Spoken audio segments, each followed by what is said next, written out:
नाज़रीन मुंसिफ टीवी में आपका इस्तकबाल। आप देख रहे हैं चुनावी दंगल।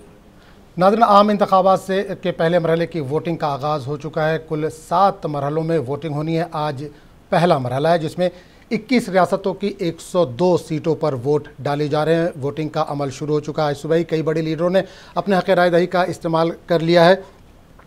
आरएसएस चीफ मोहन भागवत ने अपने हक़ राय दही का इस्तेमाल किया और लोगों से उन्होंने कहा है कि बाहर निकलें और अपने हक़ राय दही का इस्तेमाल करें। इसी तरह तमिलनाडु में भी कई बड़े लीडरों ने अपने हक़ राय दही का इस्तेमाल किया और उन्होंने लोगों से अपील की है कि अपने घरों से निकलें और वोट डालें, क्योंकि गर्मी है, बहुत ज़्यादा गर्मी है, तपिश है, 40 डिग्री के आसपास मुल्क में टेम्परेचर है और उसके साथ साथ इंतखाबात है, उसका भी टेम्परेचर कुछ बढ़ा हुआ है, जिसकी वजह से कोशिश है लोगों की कि सुबह के अवलिन जो साथ हैं उसमें निकलें और अपने हक़ राय दही का इस्तेमाल करें, क्योंकि दोपहर जैसे जैसे सूरज चढ़ेगा गर्मी बढ़ेगी और लोग अपने घरों से निकलना बंद करेंगे और उसके बाद फिर शाम का जो वक्त है उसमें शायद वो वोट डालेंगे।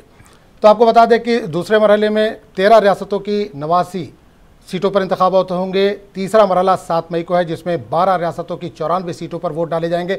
चौथा मरहला 13 मई को है। इस मरहले में वोट जो डाले जाएंगे 10 रियासतों की 94 सीटों पर वोट डाले जाएंगे। पाँचवा मरहला 20 मई को है। इस मरहले में 8 रियासतों की 49 सीटों पर वोट डाले जाएंगे। छठा मरहला 25 मई को है जिसमें 7 रियासतों की 57 सीटों पर वोट डाले जाएंगे। सातवां और आखिरी मरहला 1 जून को है। इसमें 8 रियासतों की 57 सीटों पर, यहाँ पर भी 57 सीटों पर ही वोट डाले जाएंगे। तो पहले मरहले के लिए आज वोटिंग का आगाज़ हो चुका है। पहले मरहले में 21 रियासतों की 102 लोकसभा सीटों पर वोट डाले जा रहे हैं। इनमें तमिलनाडु की तमाम 39 सीटें शामिल। आपको बता दें कि तमिलनाडु जो रियासत, वहाँ पर एक ही मरहले में आज वोट डाले जा रहे हैं। आज जिन 21 रियासतों में पहले मरहले के तहत वोट डाले जा रहे हैं इनमें बिहार, उत्तर प्रदेश, मध्य प्रदेश, उत्तराखंड, मगरबी बंगाल, छत्तीसगढ़ की सीटें भी शामिल हैं।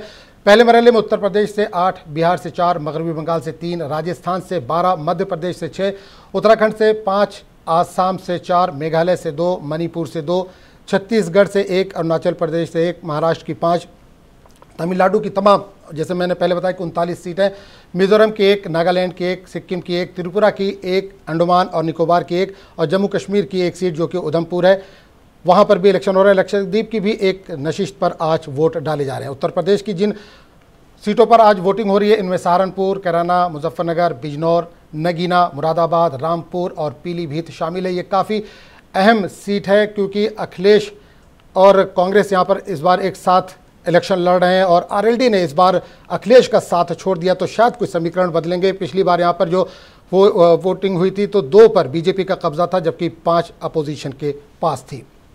इसके अलावा बता दें कि औरंगाबाद, गया, जमुई और नवादा ये बीजेपी की सीट है जहाँ पर आज वोट डाले जा रहे हैं। पहले मरहले के तहत आज मध्य प्रदेश की 6 लोकसभा सीटों पर वोटिंग हो रही है। इन 6 सीटों में छिंदवाड़ा, बालाघाट, जबलपुर, मंडला, सिद्दी और शहडोल शामिल है। तमिलनाडु में भी आज तमाम 39 सीटों पर वोटिंग हो रही है। 2024 की तस्वीर आज की वोटिंग के बाद काफ़ी हद तक बदल जाएगी। कई सीटें ऐसी हैं जहां बीजेपी ने गुज़िश्ता इंतखाबात में अच्छी कारकर्दगी का मुजाहरा किया था और इसलिए कारकर्दगी को वो दोहराने की कोशिश करेगी। ये इसके पास एक चैलेंज है। इसके साथ ही आज का पहला मरहला इंडिया अलायंस के लिए भी बहुत अहम है। अपोजिशन के पास न सिर्फ अपनी पिछली सीटों को बचाना बल्कि सीटों की तादाद बढ़ाना भी एक अहम चैलेंज होगा। राजस्थान और उत्तराखंड की अगर हम बात करें तो बीजेपी को 2014 और 2019 में लगातार 100% यहाँ पर वोट मिले थे, 100% सीटें मिली थी। यहाँ किसी और पार्टी को कोई भी सीट नहीं मिली थी। बीजेपी इस इलेक्शन में भी इसे दोहराने की शायद कोशिश करेगी। शुमाली हिंदुस्तान में बीजेपी गालिब थी गुज़िश्ता चुनाव की अगर हम बात करें और जनूबी हिंदुस्तान में अपोजिशन का दबदबा था बीजेपी के लिए। उत्तर प्रदेश में सीटों की तादाद में इजाफा करना एक चैलेंज होगा क्योंकि इससे पहले भी अच्छी खासी सीटें बीजेपी के पास ही, उस सीटों को बचा कर रखना उसके लिए एक बड़ा चैलेंज हो सकता है। पहले मरहले के तहत लोकसभा की 102 सीटों पर 1625 उम्मीदवार आज मैदान में हैं। इनमें 134 ख्वातीन हैं और 1491 मर्द उम्मीदवार मैदान में हैं। 2019 के लोकसभा को अगर हम देखें तो बीजेपी ने 102 सीटें जहां पर आज चुनाव हो रहा है उसमें 40 सीटों पर कब्जा किया था और कांग्रेस को सिर्फ 15 सीटें मिली थी। जो 102 सीटों पर चुनाव हो रहा, हम आज उसकी बात कर रहे हैं, कांग्रेस को सिर्फ 15 सीटें मिली थी। इसलिए कांग्रेस के पास एक बड़ा चैलेंज है कि इन सीटों को कैसे बढ़ाएं, 15 सीटों को कैसे बढ़ाएं। एक इंडिया अलायंस तैयार किया गया अपोजिशन की तरफ से, कई पार्टियां मिलकर चुनाव लड़ रही हैं, तो उम्मीद है कि कुछ सीटें कांग्रेस बढ़ा पाए। उत्तर प्रदेश में पहले मरहले में 8 सीटों पर इंतखाबात होने। 2019 में बीजेपी को 8 में से 5 सीटों पर शिकस्त का सामना करना पड़ा था। 2019 में बीएसपी और एसपी इंतखाबात एक साथ मिलकर लड़े थे, जिसका भी असर दिखा था। आरएलडी इस बार बीजेपी के साथ है, उसका भी असर हमको इस बार देखने को मिल सकता है। मगरबी उत्तर प्रदेश में इंतखाबी मसावत 2019 से इस बार मुख्तलिफ है, लेकिन एसपी बीएसपी ने जिस तरह का ढांचा इस बार तैयार किया वो बीजेपी के लिए थोड़ा चैलेंज पैदा कर सकता है, मुश्किलात पैदा कर सकता है।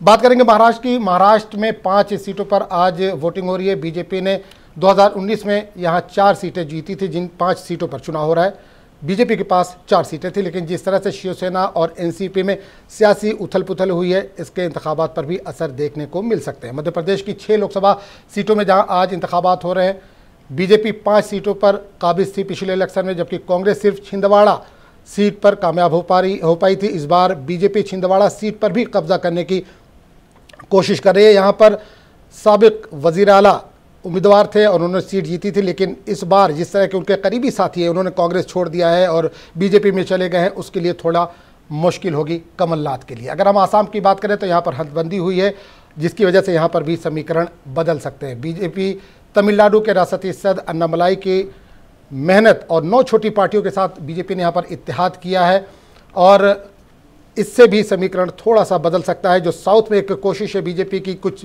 सीटों पर वो कब्जा करे, शायद इस बार उसे कामयाबी मिल सके। तो पहला मरहला शुरू हो चुका है, वोटिंग का आगाज़ हो चुका है, लोग अपने घरों से निकल रहे हैं और अपने हक़ रायदही का इस्तेमाल कर रहे हैं। मुंसिफ टीवी आपसे भी गुजारिश करता है कि सुबह सुबह अपने घरों से निकलें, क्योंकि गर्मी की शिद्दत बढ़ती जाएगी तो मुश्किल होगी, इसलिए जितनी जल्दी हो सके अपने हक़ रायदही का इस्तेमाल करें और एक अच्छी सरकार बनाने में अपनी मदद दें। तो हमारे साथ इस वक्त बातचीत करने के लिए 3 ख़ास मेहमान जुड़ हैं, जिनसे हम बात करेंगे। TR श्रीनिवास, जो कि बीजेपी लीडर, हमारे साथ इस वक्त रास्तौर पर जुड़ रहे हैं। श्रीनिवास साहब, बहुत बहुत इस्तकबाल है आपका, बहुत बहुत स्वागत है। चलिए, अशफाक खान साहब हैं, वो कांग्रेस से हमारे साथ हैं। अशफाक साहब, बहुत बहुत शुक्रिया हमारे साथ जुड़ने के लिए। स्टूडियो में हमारे साथ मौजूद है। इसके अलावा सलाउद्दीन लोधी साहब हैं, जो कि BRS लीडर हैं और हमारे साथ इस वक्त जुड़े हुए। तीनों का बहुत बहुत इस्तकबाल। श्रीनिवास साहब, शुरुआत आपसे करना चाहूँगा। जाहिर सी बात है, बीजेपी ने धमाकेदार इंतखाबी मुहिम चलाई है, बड़े बड़े नारे दिए हैं, 400 पार। क्या उम्मीद है, 400 पार कर पाएंगे? देखिए, हमारा जो कार्यकाल था 10 साल का, और हमने जो प्रोग्रेस रिपोर्ट पेश किया है, उसमें से बहुत 75% से ऊपर हमने काम किया है और हमने अपने वादों पे टिके रहे। और माननीय नरेंद्र मोदी जी के नेतृत्व में हमने पिछले 2 इलेक्शन लड़े और इस बार भी हम उम्मीद है फतेह हमारी होगी, कामयाबी हमारी होगी। और हम जिस तरह से महाभारत में कहते हैं, अर्जुन जब मछली की आंख को देखते रहे और उसी पे फोकस करते रहे, वही हमारा फोकस। नहीं तो फोकस किस पे है इस बार आपका? फोकस 400 पार है हमारा, एनडीए अलायंस। और हम बीजेपी व्यक्तिगत तौर पे, और जिस तरह से हमने लास्ट टाइम जीते थे अपने खुद के सीट्स, उससे ज्यादा ही करेंगे। और सबसे ज्यादा सरप्राइज आपको साउथ से मिलेगा, देखिएगा। साउथ में भी बड़ी कोशिश इस बार की है, वजीर आजम ने या PM ने बहुत दौरे किए हैं साउथ के, तो क्या साउथ से कुछ उम्मीदें लगा के बैठे हुए हैं आप? इंशाअल्लाह जरूर होगी, पता है हमारी यहाँ से होगी। तो साउथ में इस बार कुछ उम्मीद लगा रहे हैं आप? बहुत बहुत उम्मीद है। अशफाक साहब, सवाल आपसे करना चाहूँगा, इस बार 400 पार, जबकि राहुल गांधी ने कहा कि 150 भी पार नहीं कर पाएंगे, तो दोनों के बयान को कैसे देखेंगे? देखिए, आप जानते हैं कि भारतीय जुमला पार्टी, आपने 400 पार का नारा लगाया, जुमले देने में अच्छा है, सुनने में भी अच्छा है 400 पार, लेकिन मैं समझता हूं कि जिस तरीके से जो 10 साल का जो गवर्नेंस ही रही बीजेपी की, जिसमें सिर्फ जुमले ही कहे गए, और बल्कि उनके जो होम मिनिस्टर थे उन्होंने कह दिया था कि 15 लाख का जब सवाल किया गया तो उन्होंने कहा था कि भाई वो तो एक जुमला है, आप लोग जानते हैं कि कहाँ से 15 लाख आएंगे।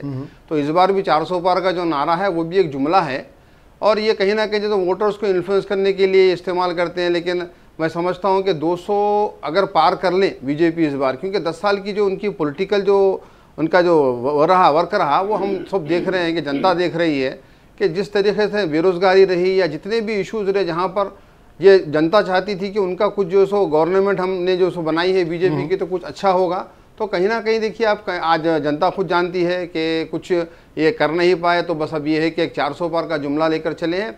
और जैसा कि आपने कहा कि पहले फेज का जो इलेक्शन है अभी जो हो रहा है, आज जब वोटिंग हो रही है, बिल्कुल, तो इसमें कहीं ना कहीं देखिए आप इनका जो परफॉर्मेंस साउथ है, साउथ में तो बहुत जानते हैं कि एजुकेटेड जो सो बेल्ट है ये, और तो यहाँ से कोशिश ये रहेंगी कि इनकी कहीं ना कहीं पोलराइज करके जो सो वोटा लेने की, लेकिन वो हुआ नहीं है। और हम समझते हैं कि साउथ में बहुत अच्छा जो सो परफॉर्मेंस रहेगा, और यहीं से पता चलेगा कि ये जो 100 चिल्लर जो सीटें हैं जहाँ पर लड़ रही हैं, यहाँ पर मैं समझता हूँ कि बीजेपी को 10 सीट भी मिल जाए तो बहुत है। सलाहुद्दीन साहब, आपसे सवाल, बीआरएस इस चुनाव में कहाँ पर है? क्योंकि अभी आज तो पहला फेस है, जाहिर सी बात है तेलंगाना में इलेक्शन नहीं है, लेकिन आगे जो मरहले आएंगे बीआरएस अपने आप को कहाँ देख पा रही है? सबसे पहले मुनसिफ के नाजरीन को मेरा सलाम आदाब, और साथ ही साथ मैं ये अपील करना चाहता हूँ तमाम वोटर से, तमाम 7 फेज़ के लिए, कि आप अपने हक राय दही का इस्तेमाल भरपूर करें। वोटिंग परसेंटेज बढ़ना चाहिए जो लो होता जा रहा है दिन पर दिन। तो मैं अपील करता हूँ तमाम वोटर से, न सिर्फ पहला मरहला, पूरे मरहले तक, 7वें मरहले तक के अपना वोटिंग पैटर्न को बढ़ाया जाए। चाहे गर्मी भी हो, लेकिन आपको निकलना है, क्योंकि 5 साल तक झेलना है अपने को। तो वोटर से मेरी गुजारिश यही है कि अपने हक राय दही का इस्तेमाल हर हाल में करें। बिल्कुल। अब दूसरी बात, बीआरएस पार्टी का मौक़िफ़ देखिए साहब, बीआरएस पार्टी इंशाल्लाह यहाँ पर पहले 9 थे, 9 से कम नहीं होंगे, 9 से कुछ बढ़ने के चांसेस है हमारे, इसलिए कि हमारे ही कैंडिडेट जो निकल के बीजेपी में, कांग्रेस के अंदर जो गए, उन्हीं को कैंडिडेट बनाया गया है। तो उसी पार्टी के अंदर खलबली मची हुई है कि एक रहता है लोगों को एंटी हो जाते लोग, कार्यकर्ता वगैरह। तो ये जो यहाँ के लोग वहाँ पर गए, वो जो कैंडिडेट बने हैं, उनके खिलाफ जो है खुद उनके पार्टियों में, चाहे वो भारतीय जनता पार्टी हो या आपके कांग्रेस पार्टी हो, वो लोग जो है वहाँ पर कुछ फ़ायदा उनको हासिल नहीं होने वाला है। और आवाम जो है यहाँ पर कुछ गलतियाँ हमारी थी, उसकी वजह से हमारे को एक 2% के अंदर हमारी गवर्नमेंट गई यहाँ पर। तो आवाम को ये अच्छी तरह मालूम है कि फलाही बहिबूदी की जो स्कीम्स थी, डेवलपमेंट्स थे, तो वो पब्लिक को इस बात का एहसास है, और इलेक्शन के बाद उनको अच्छे से एहसास हो गया है। और हम भी यहाँ पर एक जामे प्रोग्राम बना के हैं। कल ही सीएम साहब से हमारी एग्जीक्यूटिव बॉडी की मीटिंग थी, उसमें वही भी एग्जीक्यूटिव बॉडी मेंबर हूँ बीआरएस पार्टी का। तो उसके अंदर सीएम साहब से और काफ़ी बातचीत वगैरह, उन्होंने कुछ हिदायतें दी हैं हमें, उस हिसाब से हम यहाँ पर 9+ होंगे हमारे। चलिए, बिल्कुल, टीआरएस से आप बीआरएस हुए, उस पर भी हम बात करेंगे, लेकिन फिलहाल हमारे साथ सहारनपुर से हमारे साथी तस्लीम इस वक्त जुड़ रहे हैं, उनसे बात करेंगे। तस्लीम, बहुत बहुत इस्तकबाल आपका। पोलिंग का आगाज़ हो चुका है, लोग अपने घरों से निकल रहे हैं, अपने हक रायदही का इस्तेमाल कर रहे हैं, वोट डाल रहे हैं। आप किस तरह की तस्वीरें देख पा रहे हैं? सहारनपुर में कितनी तादाद में लोग निकल रहे हैं अपने हक रायदही का इस्तेमाल करने के लिए या वोट डालने के लिए? से जोश देखा जा रहा है युवाओं में और महिलाओं में, इस तरह से जोश देखा जा रहा है। और सुबह से ही 7 बजे जैसे पोलिंग शुरू होता है और ऐसे ही कतारें लगनी शुरू हो जाती हैं और लंबी लंबी कतारें लग के वोट डाल रहे हैं और बहुत जोश इस वोट में दिख रहा है। नौजवानों में किस तरह का जोश है, खासकर जो पहली बार वोट डालने के लिए आ रहे हैं? तस्लीम, उनसे क्या किसी से बात हुई है जो पहली बार वोट डालने जा रहे हैं? उनके मन में क्या है, इस ताल्लुक से कुछ जानकारी दे पाएंगे? टटोलने की कोशिश की? बिल्कुल, वो नौजवान जो चाहते हैं वो रोजगार के लिए वोट कर रहे हैं, जो रोजगार मिले, रोजगार के लिए वोट कर रहे हैं नौजवान, और बड़ी जोश के साथ नौजवान वोट कर रहे हैं। या टक्कर किस में है? सहारनपुर में किस किस के बीच में अहम मुकाबला देखा जा रहा है? देखिए आजम, यहाँ तो जो सहारनपुर की स्थिति है, वो सहारनपुर की स्थिति वो इमरान मसूद जो गठबंधन के प्रत्याशी हैं और बीजेपी राघव लखनपाल के बीच में यहाँ टक्कर बताई जा रही है। बिल्कुल, प्रियंका गांधी ने भी 2 दिन पहले रोड शो किया, इमरान भी उनके साथ थे। क्या रोड शो का भी कुछ असर वहां पर पड़ेगा, क्योंकि प्रियंका गांधी ने कैंपेनिंग काफी जमकर की वहां पर? बिल्कुल बिल्कुल, वो जो रोड शो था उसमें दिख रहा था कितना जोश था। हमने भी देखा, क्योंकि हम वहां पर मौजूद थे। जिस तरह रोड शो में भीड़ उमड़ के आई थी, वो सब न्यूज चैनलों ने दिखाया है, हमने दिखाया था, और इतना इस कदर भीड़, ये साबित करता है कि इमरान मसूद और राघव लखन के बीच में ये चुनाव है। बिल्कुल, वहां पर असल इश्यूज क्या है सहारनपुर में, लोगों के जो असल इश्यूज है क्या है वो? देखिए आज हमने इस चुनाव में सबसे बड़ी बात ये देखी है, क्योंकि ये चुनाव हिंदू मुस्लिम चुनाव नहीं हो पाया है। मुद्दों के ऊपर विकास होना चाहिए, युवाओं को रोजगार मिलना चाहिए, ये मुद्दों को लेकर, इस मुद्दों को लेकर राजनीति हुई है पूरी की पूरी, और इसमें हिंदू मुस्लिम बिल्कुल नहीं हुआ है इस चुनाव में, ये बहुत बड़ी बात है। चलिए, बहुत बहुत शुक्रिया तस्लीम इस तमाम जानकारी के लिए। एक बड़ी खबर इन्होंने हमारे साथी ने तस्लीम ने दिया कि इस बार जो चुनाव है वो मुद्दों पर लड़े जा रहे हैं, हिंदू मुस्लिम उत्तर प्रदेश में, या खासकर सहारनपुर की जो सीट है वहाँ पर हिंदू मुस्लिम नहीं हो पाया। और हमारे साथी पीलीभीत से सिराज मलिक इस वक्त जुड़ रहे हैं। सिराज, बहुत बहुत इस्तकबाल है आपका। किस तरह का माहौल पीलीभीत में देख पा रहे हैं? लोग अपने घरों से निकल रहे हैं वोट डालने के लिए? पीलीभीत की बात की जाए तो पीलीभीत 7 बजे से चुनाव चालू हो गया है यहाँ पर, और लोग उससे पहले आके कतारों में लग गए थे, और भारी तादाद में यहाँ पर वोटिंग हो रही है, और लोग लंबी लंबी कतारों में लगे हुए हैं।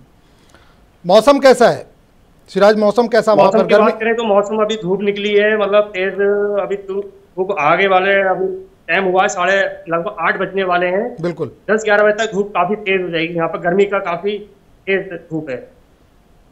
तो वरुण गांधी का यहाँ से टिकट कटा है, तो क्या उसका कुछ असर इस सीट पर होगा? वरुण गांधी को लेकर अगर बात की जाए तो वरुण गांधी और उनकी मां यहाँ से लगभग 35 साल से इसी सीट पर काबिज थे, और उनका टिकट कटना है तो पब्लिक में मैसेज किया है, जिससे काफी फर्क पड़ सकता है। और बात की जाए तो इससे पहले भी कहते हैं वरुण गांधी यहाँ अच्छे मार्जिन से जीते थे, उनका टिकट काट गया, अब यहाँ पर जितिन प्रसाद को दिया गया है। तो क्या बिल्कुल बात करी जाए गठबंधन की, तो गठबंधन के प्रत्याशी से की कड़ी टक्कर। बिल्कुल, एक चीज़ यहाँ जानना चाहेंगे, वरुण गांधी का आपने जैसे कहा कि टिकट काट दिया गया, उसका असर देखने को मिल सकता है, तो लेकिन एक ज़माने से 35 साल से माँ और बेटे का दबदबा था इस सीट पर, तो क्या वरुण गांधी कहीं कैंपेन करते हुए दिखे इस पूरे मरहले में? वरुण गांधी ने कई बार अपने उनके वीडियो इस टाइम एक वायरल कार्यकर्ता से बात कर रहे थे, तो कह रहे हैं कि उन्होंने पूछा क्या कहते हैं बीजेपी का कार्यकर्ता है, उसने बोला कार्यकर्ता ने बीजेपी का कार्यकर्ता, बीजेपी को कॉल कर दीजिए, मुझे कॉल क्यों कर रहे हैं, बीजेपी तो नुकसान पहुंचा रही है। तो नाराजगी, वरुण गांधी की नाराजगी वहां पे साफ दिख रही, क्या उसका असर बीजेपी के वोटिंग परसेंटेज पर पड़ सकता है? साफ तौर से देखा जा सकता है, जब वरुण गांधी और उनकी मां 35 साल से यहाँ पर मतलब सीट पर थे, काबिज थे, तो उसका असर देखने को मिल सकता है यहाँ पर। अच्छा, बिल्कुल, एक चीज़ यहाँ पर और जानना चाहूँगा, 35 साल से बीजेपी यहाँ पर इक़्तिदार में थी, तो क्या लोगों के मसाइल वहाँ पर हल हो गए? एक बात कही जाती है कि डबल इंजन की सरकार या बीजेपी है तो वहाँ पर मसाइल हल हो जाएंगे, लोगों की जो भी मुश्किलात है वो हल हो जाएंगी, तो पीलीभीत में क्या लोगों के पास मसाइल अभी हैं और क्या मसाइल है जो हल हो चुके हैं? यहाँ की मेन बेरोजगारी को लेकर है, और बात करें तो टाइगर रिजर्व का जो एरिया है, वहां से जो जंगल से शेर निकलते हैं, उसको लेकर है, जहाँ पर लगभग माना जाए तो लगभग एक साल में 93 लोगों को यहाँ पर शिकार बना लिया है टाइगर ने। उसको लेकर बहुत लोगों में आक्रोश है, और सबसे बड़ी समस्या यहाँ पर रहती है जानवरों को लेकर, जो खुले काश्तकारों की बिल्कुल बर्बाद कर देते हैं। चलिए, नज़र बनाए रखिए, आपके पास दोबारा लौटेंगे। अभी तो जाहिर सी बात है शुरुआत है, लोग अपने घरों से निकल रहे हैं, वोट डाल रहे हैं। मुंसिफ टीवी की तरफ से भी ये अपील है कि ज़्यादा से ज़्यादा पहले मरहले में जो लोग अहल हैं अपने हक़ रायदही का इस्तेमाल करें और वोट डालें। श्रीनिवास जी बीजेपी से हमारे साथ जुड़े हुए हैं। श्रीनिवास जी, हमने ग्राउंड लेवल पर अपने नुमाइंदों से बात की, सब जगह मसला रोज़गार का आ रहा है, लोग परेशान हैं, रोज़गार नहीं है। बीजेपी ने अपने मैनिफेस्टो में भी इसका कहीं बहुत ज़्यादा जिक्र नहीं किया है, क्या कहेंगे? देखिए, हमारे जो संकल्प पत्र जो रिलीज हुआ है उसमें एंटरप्रेन्योरशिप और मुद्रा योजना और खासकर महिलाओं के जो सेल्फ एम्प्लॉयमेंट स्कीम्स, उस पर बहुत ज्यादा जोर दिया है। मगर प्रॉब्लम क्या हो रहा है, इंडिया अलायंस का जो उन्होंने भ्रम फैला रखा है, रोजगार मतलब सरकारी जॉब्स, रोजगार का मतलब सरकारी जॉब्स नहीं होता। आपको आत्मनिर्भर भी बनना पड़ेगा आपको, एंटरप्रेन्योरशिप पे भी आपको ध्यान देना पड़ेगा आपको। हम सब तरह से हम सक्षम करेंगे आपको, जिस तरह से आप ऊपर आ सकते हैं आपको सपोर्ट करेंगे 24/7, ये हमारा वादा है। नहीं, वादा तो पिछली बार किया था, करोड़ों रोजगार देने का आपने वादा किया था, क्या वादा पूरा हुआ है? इस बार उसका मैनिफेस्टो में आपने जिक्र नहीं किया कहीं? देखिए एक बात बताते हैं, आप 360 डिग्री के एंगल से देखिए। आप ओनली सरकारी अगर आप डेटा देखना चाहते हैं तो वो अलग है। प्राइवेट सेक्टर का देखिए और कितने एंटरप्रेन्योर्स बने हैं, कितने मुद्रा लोग गए हैं, उसका भी आप डेटा देखिए। अगर ये देखेंगे तो उसके हिसाब से आपको समझ में आएगा कितना एम्प्लॉयमेंट स्कीम जनरेट हुआ है। नहीं, अगर एम्प्लॉयमेंट जनरेट हुआ है तो लोग परेशान क्यों हैं? लगातार जमीनी सतह पर हम देख रहे हैं लोग बेरोजगारी को लेकर, महंगाई को लेकर तरसते हैं।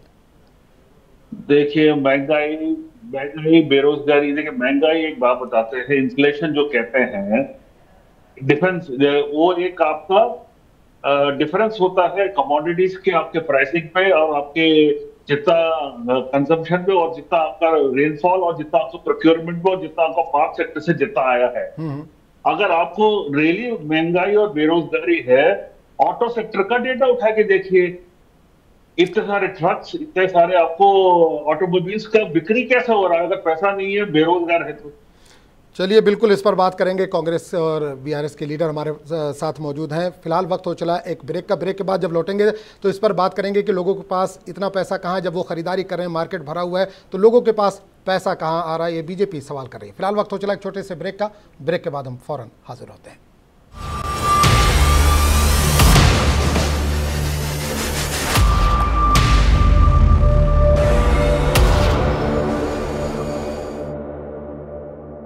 एक बार फिर आपका इस्तकबाल। आप देख रहे हैं चुनावी दंगल 2024। नाज़रीन, पहले मरहले के तहत वोटिंग का आगाज़ हो चुका है। लोग अपने घरों से निकल रहे हैं, अपने हक़ रायदही का इस्तेमाल कर रहे हैं। मुंसिफ टीवी की तरफ से भी अपील की जाती है कि जो लोग भी अहल हैं पहले मरहले के तहत, वो अपने घरों से निकलें और अपने हक़ रायदही का इस्तेमाल करें। ब्रेक पे जाने से पहले हम बात कर रहे थे बीजेपी लीडर सिनवार जी से, जो उनका कहना है कि बेरोज़गारी यहाँ पर नहीं है, लोगों के पास बहुत पैसे हैं। जिस तरह से भीड़ दिख रही है मार्केट में, शॉपिंग लोग कर रहे हैं, उससे अंदाज़ा लगाया जा सकता है कि बीजेपी का जो कहना है कि आम लोगों के पास कितने पैसे हैं। हमारे साथ अशफाक साहब मौजूद। अशफाक साहब, बीजेपी का ये कहना है कि रोज़गार की क्या ज़रूरत है, लोगों के पास तो पैसे बहुत हैं। जिस तरह से नई गाड़ियाँ लोग खरीद रहे हैं, शॉपिंग कर रहे हैं, उसका असर देखा जा रहा है कि लोगों के पास पैसे मौजूद हैं।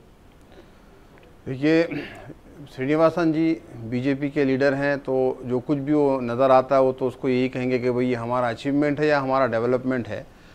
दो तीन चीज़ें मैं बातें आपके सामने रखना चाह रहा हूँ कि जैसा कि अभी श्रीनिवासन जी ने कहा ऑटोमोबाइल का जो सेक्टर के बारे में आप बात कर रहे हैं, वो तो जो कंपनीज़ हैं ऑटोमोबाइल के, वो फाइनेंस के ऊपर जो सो गाड़ियाँ वगैरह देते हैं, फिर बाद में मतलब उसको फिर सीज़ किया तो वो बन नहीं पाते हैं। तो अगर आप ऑटोमोबाइल्स का अगर लेके गाड़ियाँ बहुत बिक रही हैं तो जो सो आप तरक्की कर लिए, या फिर जो सो अगर आप ये बोलें कि जो सो पकौड़ा ही जो सो हमारा बिजनेस है कि देश के प्रधानमंत्री अगर पकोड़े को जो रोजगार समझते हैं, तो इस तरीके से मतलब होता नहीं है। आपने जो वायदे 2009 में जब आपकी सरकार बनी थी, आज 2000 उसके बाद से आज तक जो सो 2019 में जब आपकी सरकार बनी और 10 साल से आप सरकार में थे, तो आपने उस वक्त ये नहीं बताया था कि भाई हम पकौड़ों का रोजगार आपको देंगे। देश के प्रधानमंत्री बोलेंगे कि पकौड़ी भी रोजगार है।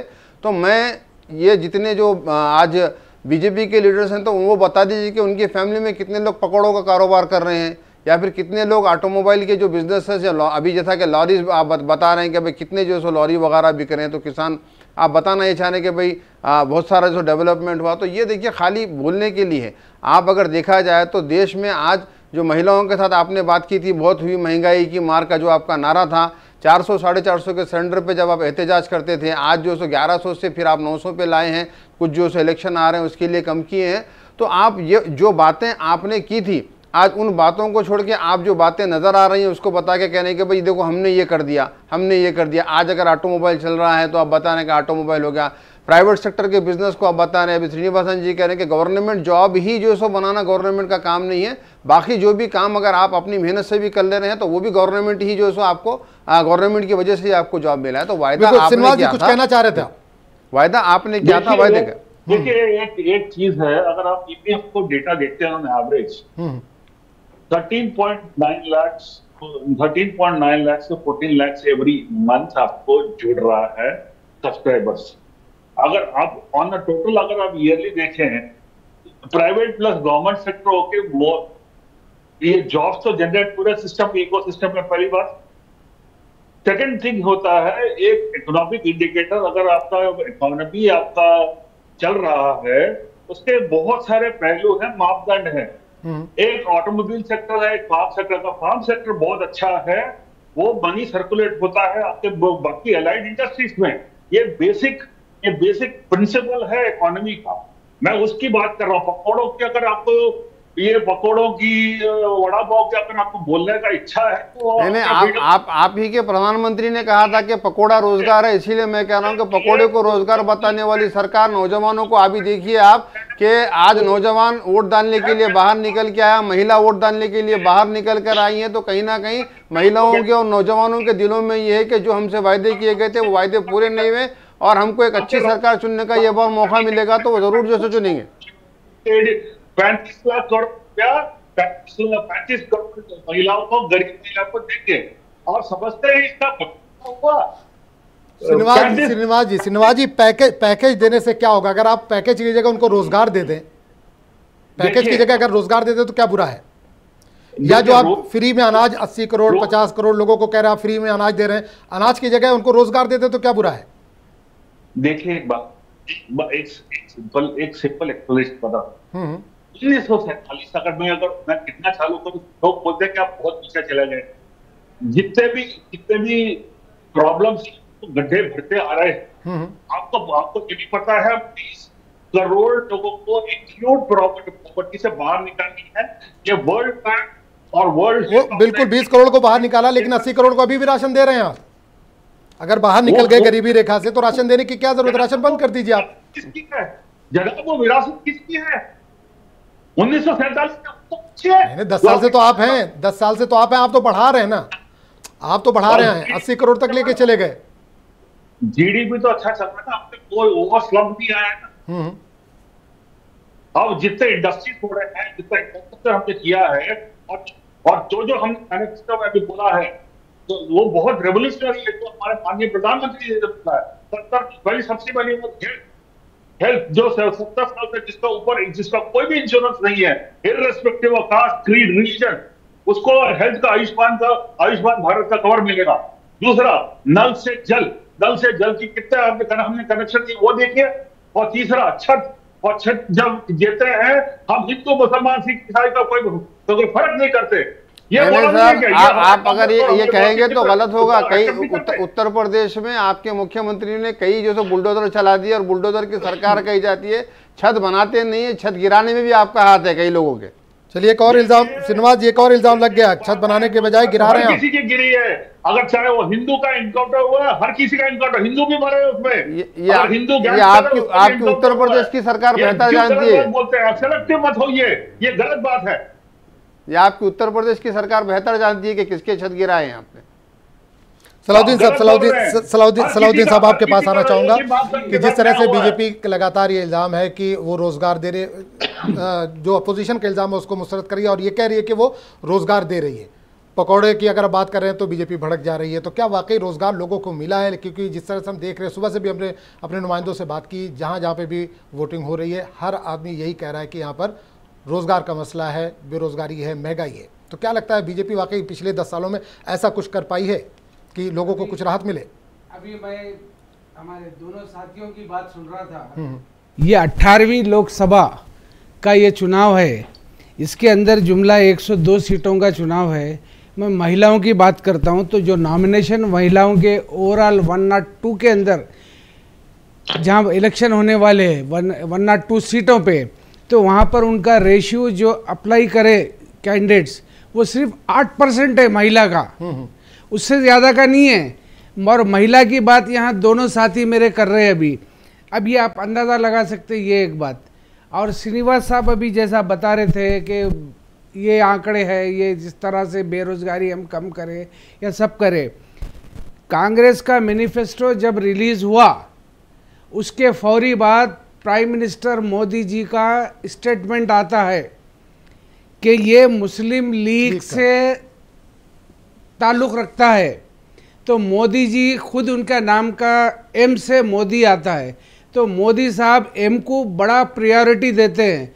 मुस्लिम लीग, एम से मुस्लिम लीग, पहले मुस्लिम करते थे, अब उसको मुस्लिम लीग कर दिए। मटन, इस तरह से जो है उनको बड़ा प्यार है। और मुस्लिम लीग का जो आप नाम लिए, जो जिसकी वजह से देश का बंटवारा हुआ, और वही जो है आपके जिनको अभी भारत रत्न अवार्ड दिए आप, अडवाणी जी पाकिस्तान में जाते हैं, जिन्ना की मज़ार पर, वहाँ पर जो है वहाँ उनको श्रद्धांजलि दिए हैं और वहाँ से स्टेटमेंट देते हैं वही मुस्लिम लीग के फाउंडर कायद के लिए कि ये एक सेकुलर लीडर थे। ये बयान अडवाणी जी का है। आज उनको जो है भारत रत्न, सबसे बड़ा अवार्ड अडवाणी जी को भारतीय जनता पार्टी देती है। और यहाँ पर कांग्रेस का मैनिफेस्टो जब रिलीज होता है तो ये मुस्लिम लीग से जोड़ती है। तो आखिर ये क्या प्रेम है आपका मुस्लिम लीग से या पाकिस्तान से? आपका कोई भी चीज़ एजेंडा है आपके, ये चंद चीज़ें वर्ड हटा दो, आपके पास कोई दूसरा मुद्दा है ही नहीं बोलने के लिए। और इस बार आप टोटल, आपकी जो सत्ता की उम्र थी भारतीय जनता पार्टी की, वो अब अपनी उम्र पूरी हो चुकी है। साउथ के अंदर आपका सफाया होने वाला है पूरा। आप ये बात जहन में रख लीजिए, आप 200 पार नहीं हो रहे, ना ही कांग्रेस को 200 पार 200 सीटें मिलेंगी। आपका संकल्प पत्र में क्या विशेष था बताइए आप, क्यों इतनी देर के बाद आप रिलीज करें? पहले रिलीज करना था।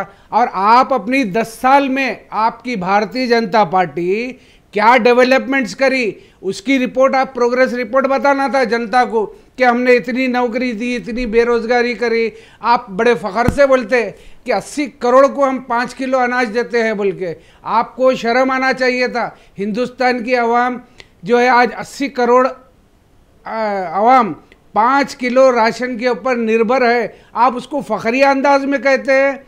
बड़े शर्म की बात है कि आप उसके लिए ये बोलते। आप ये बताना था कि 10 साल के अंदर हमने 80 करोड़ से 40 करोड़ पे ला दिया, बताना था। वो आपका डेवलपमेंट प्रोग्रेस रिपोर्ट था, आप कहीं नहीं बता रहे, कौन से भी सेक्टर में नहीं बता रहे आप। जितने स्मॉल स्केल इंडस्ट्रीज थे पूरे बंद हो गए आपके चक्कर में। और आज नॉर्थ के अंदर जो लेबर है उसको क्या मिलता है, मेहनताना मजदूरी क्या मिलती है, आप वो चीज़ देखिए। आप उठा के थर्ड जो है ना जीडीपी हमारी थर्ड आएंगी वर्ल्ड के अंदर बोल रही। जीडीपी को आप यहाँ के मजदूरों की आमदनी से, हमारे मुल्क के जो मजदूर है, बिजनेसमैन है, उससे मत जोड़िए। आपकी जीडीपी बड़े कॉरपोरेट इदारों के कारोबार से जोड़ के आप बता रहे, जबकि आपके बड़े कारोबार वाले अगर 1% 2% भी अगर टैक्स देते तो आज जो है ना हिंदुस्तान की इकोनॉमी में फ़र्क आता। वो लोग तो आपको टैक्स नहीं देते, इनकम टैक्स नहीं देते, हाँ इलेक्ट्रल बॉन्ड ज़रूर आपको देते। चलिए बिल्कुल श्रीनिवास जी, बहुत सवाल आपके ऊपर उठ गए हैं, कोई जवाब देना चाहेंगे? जो पिछली बार आपका संकल्प पत्र, पिछली बार का जो संकल्प पत्र था उसमें क्या क्या चीज़ें आपने पूरी की हैं, इस बार जो संकल्प पत्र है इसमें क्या क्या पूरा करने जा रहे हैं आप? देखिए, हमारे माननीय प्रधानमंत्री जी ने एक 130 करोड़ भारतीयों को एक लेटर लिखा था। उसमें नेशन के बारे में, doubling farm income, India world's 3rd largest economy, हमने कितना इन्वेस्टमेंट किया है, कितने हमने कंट्रीब्यूशन किया, इंफ्रास्ट्रक्चर, हेल्थ, गुड गवर्नेंस, युवा Bharat, education, women empowerment, inclusive, cultural heritage, foreign policy. आप देखिए, ये जो हमारे मित्र जो बीआरएस के हैं, जो बड़े उत्तेजित होकर कुछ ना कुछ बता रहे हैं जी जी स्टूडियो में बैठ के, मैं उनको एक ही बोलता, जरा आपने बाजू में नजर घुमाइए। वो जो गिरा रहे हैं वो कांग्रेस की विफलताओं का लिस्ट है। वो विफलताओं का लिस्ट को हम कमी करके भारत को प्रोग्रेस करने लेके जा रहे हैं। अब हमारे पे आप डालोगे हर बात में, हम ये हर बात में आपको रिलीजन दिखाई देता है, मगर प्लीज एक कॉमन मैन से पूछिए, कांग्रेस का जो मैनिफेस्टो है, और मैं कांग्रेस के मैनिफेस्टो से इसको दूर रखता हूँ। 1991 जब नरसिम्हा राव के गवर्नमेंट बना था, वक्फ लैंड का जो एक्ट हुआ था, वो एक्ट जरा पढ़ लीजिए आप। आपके 10 साल की गवर्नमेंट में, चलो मनरेगा का आप रिपोर्ट कार्ड पेश करो, चलो मनरेगा का बताइए आप क्या फायदा हो रहा है, कितना उसका जो है ना अमाउंट पूरा रिलीज हुआ, क्या खपा, क्या खाली आप वो बताओ। और आप ये पुराने 10 साल की बात करो, आप पहले की बात मत करो। और श्रीनिवास साहब, और एक बात, आप ये नल से जल वाली जो बात करें, ये वर्ल्ड बैंक का फंड आया सो है, ये आपकी गवर्नमेंट का इससे कोई ताल्लुक नहीं है। नल से जल की बात करते, ये वर्ल्ड बैंक का पैसा है, ये उसने दिया सो पैसा है ये। 10 साल की कारकर्दगी बताइए साहब, आगे 5 साल आप वही सवाल मैंने भी किया। जो संकल्प पत्र था पिछला संकल्प पत्र था, उसमें कितनी चीजें आपने पूरी कर दी, उसका जिक्र इस बार के संकल्प पत्र में क्यों नहीं है? सवाल यही है। हमने 75% आपको अगर मैं दिखा दूं, ये टेबल ऑफ कंटेंट जो हमने रिलीज किया है, पूरा डॉक्यूमेंट है, वो पढ़िए। 75% हमने काम किया है, जो जिसको ग्रीन टिक लगा है।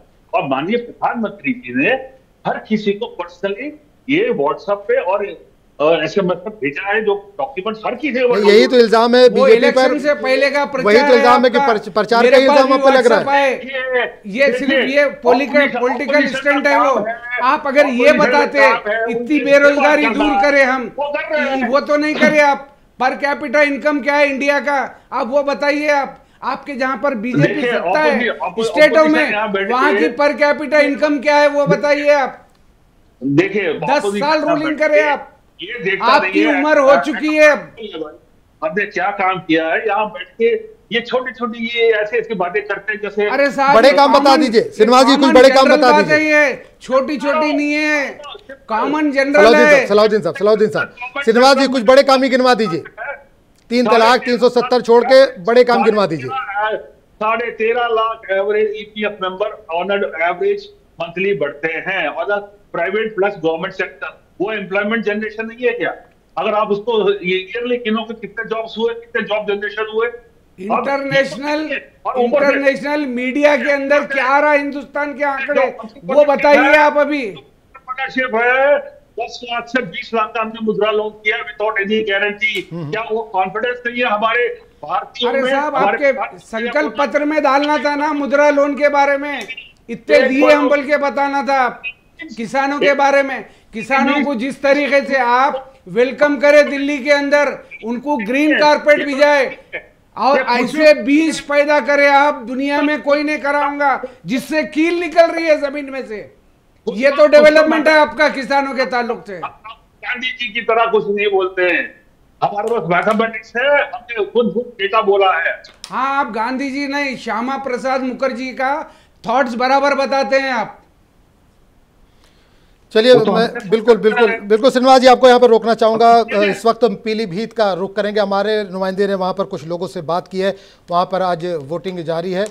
तो आइए देखते हैं कि क्या रद्दअमल आ रहा है वोटर्स का। आइए आपको दिखाते हैं।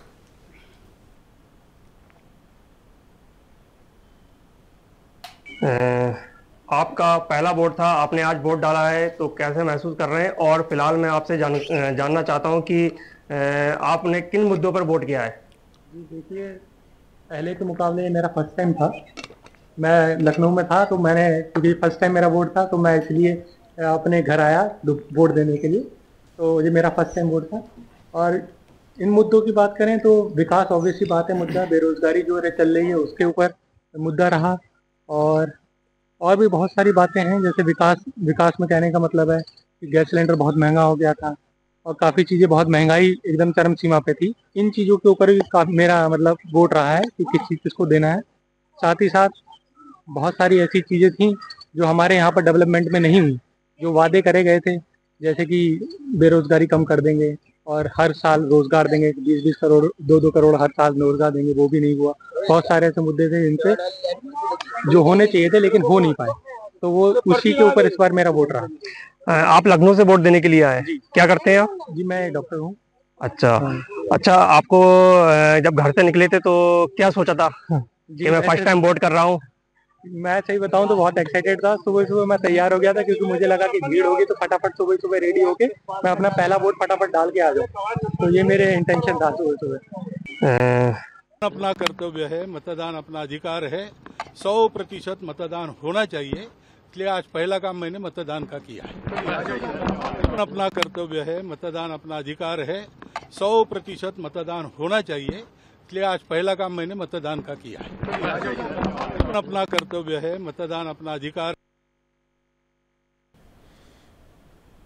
तो वोटिंग का अमल लगातार जारी है, लोग अपने घरों से निकल रहे हैं, अपने हक़ रायदही का इस्तेमाल कर रहे हैं। 5 साल में एक बार ये मौका आता है, तो अगर आप वोटिंग के अहल हैं तो ज़रूर निकले अपने घरों से और अपने हक़ रायदही का इस्तेमाल करें। हमारे साथ कांग्रेस लीडर अशफाक साहब मौजूद हैं। अशफाक साहब, राहुल गांधी ने भारत जोड़ो न्याय यात्रा शुरू की, इससे पहले भारत जोड़ो यात्रा थी, फिर न्याय यात्रा शुरू की इन्होंने। क्या इसका कुछ असर दिखाई देगा, क्योंकि आज कुछ ऐसी सीटें हैं जहाँ से यात्रा गुजरी है, वहाँ पर भी आज वोटिंग हो रही है?